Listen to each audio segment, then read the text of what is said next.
Okay everybody, in today's video we're going to be looking at the Japanese Type 44 Arisaka, and this was Japan's cavalry carbine they adopted as a replacement for the Type 30 and Type 38 carbines in cavalry service. So when they adopted the Type 38 carbine, it was a fairly, popular rifle, a very nice design, but the cavalry had some issues with it because what they wanted to do was be able to have a bayonet on their rifle as well as their sword that they would carry, because all the cavalry troops would have cavalry sabers. But the issue they had with that was if you also have to carry a Type 30 bayonet on your belt, you've kind of got a lot of stuff clanking around, and it's hard to carry all that. So what they came up with was an integral folding bayonet on the end of the rifles, and it has a button over here on the left side that you push, and then the bayonet flips out, kind of like you'll see on the Carcano cavalry carbine rifles.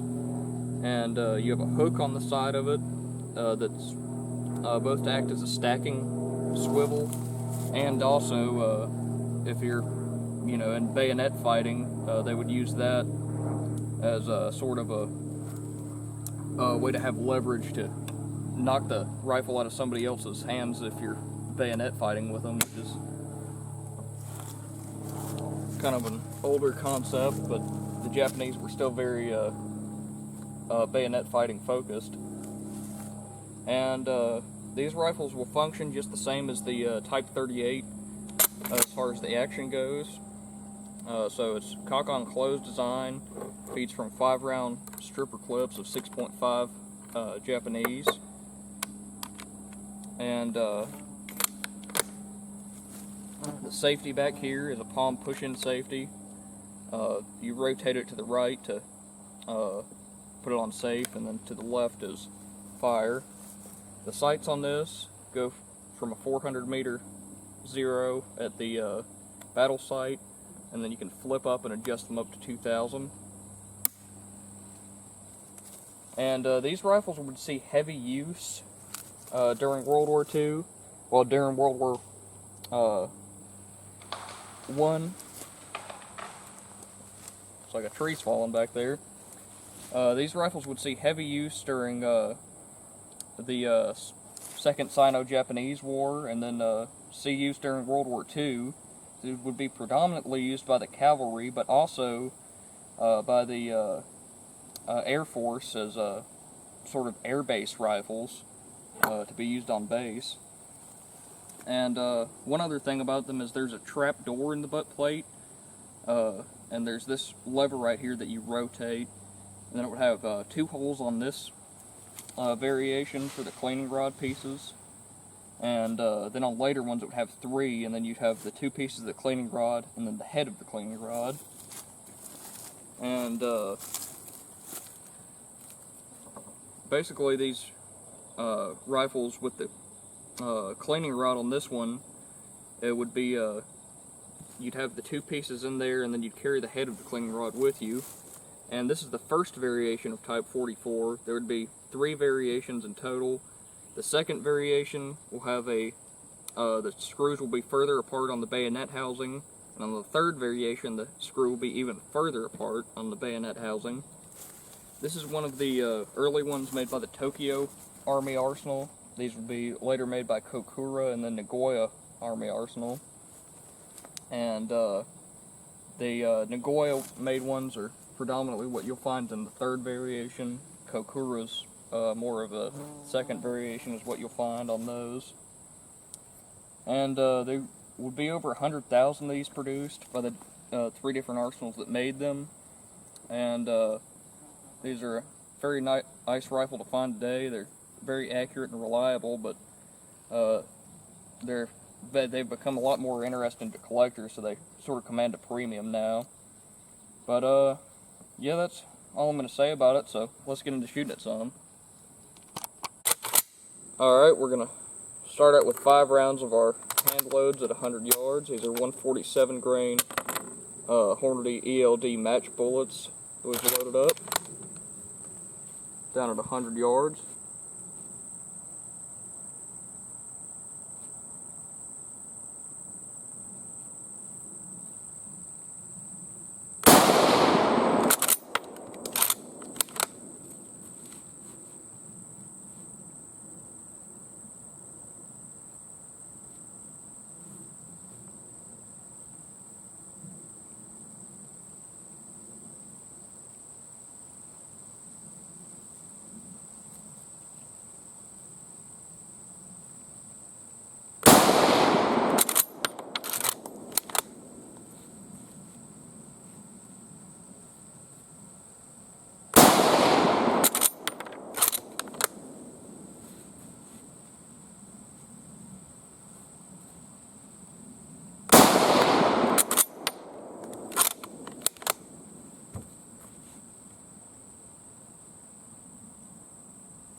That's all 5 of them. Alright, here's our next group. We got 3 real tight right here, and then 2 right here. I should have said our first group.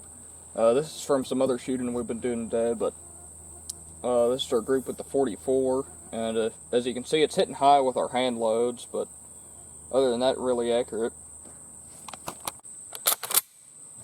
Alright, we're going to load up 5 rounds of some Norma 6.5 Jap. This is, I believe, 156 grain soft points. They should be going at around 2,090 feet per second, so they should be hitting a good bit lower. And I'll see how these do.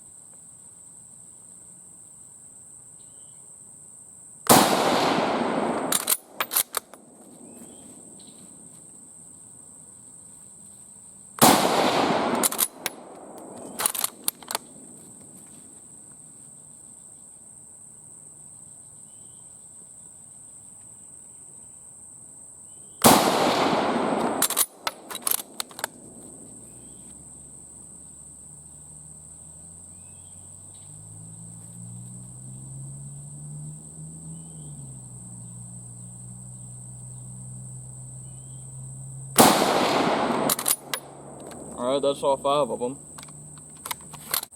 Alright, here's our group with the Type 44. We got 4 right here that are real close, and 1 that skimmed the top of the plate. But overall, another real nice group. Alright, now we're going to fire 5 more rounds of our reloads. This time we're going to shoot it with the bayonet out. And see what it does then. And these rifles would be zeroed with the bayonets flipped out, and that's just how the Japanese would zero them, because that's how you were meant to have them in combat.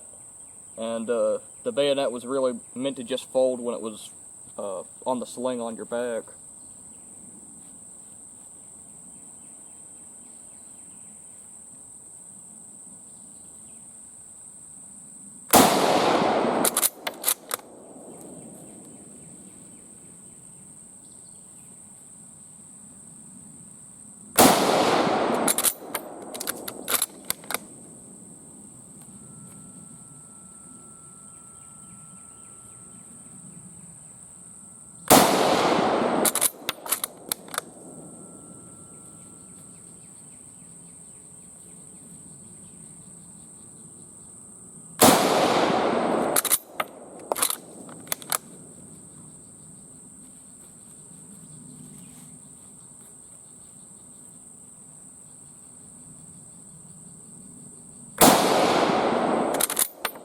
That's all of them. Alright, so as you can see, our earlier group was right here, but with the bayonet fixed, it put them all right here, right on the plate. And We got one on the plate, and then the other one's just off. The group's a little bit wider than the last one. I think that's just on my part, but you can see another very good group at 100. Alright, we're going to load up another couple over here standing at 100 yards.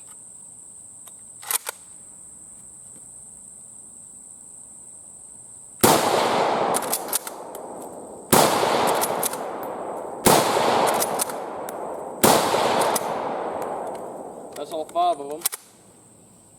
Now let's go for the bonsai charge.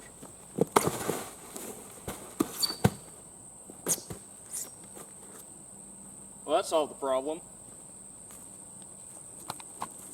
Alright, that's going to be it for the video. We had a lot of fun with the Japanese Type 44 Arisaka. And this is one of the nicest examples of an Arisaka we have. It's just in absolutely nice condition. Aside from the mum being gone, it's all matching, all original. And it's just a really nice example. And you can find a lot of Type 44s like that, because a lot of these got Arsenal refinished. And when the U.S. occupied Japan, these were kind of just sitting in arsenals at various places in just exceptionally nice condition. And yeah, if you want to see any more out of this Type 44 or any of our other Arisakas, let us know in the comments, and we'll catch you in the next one.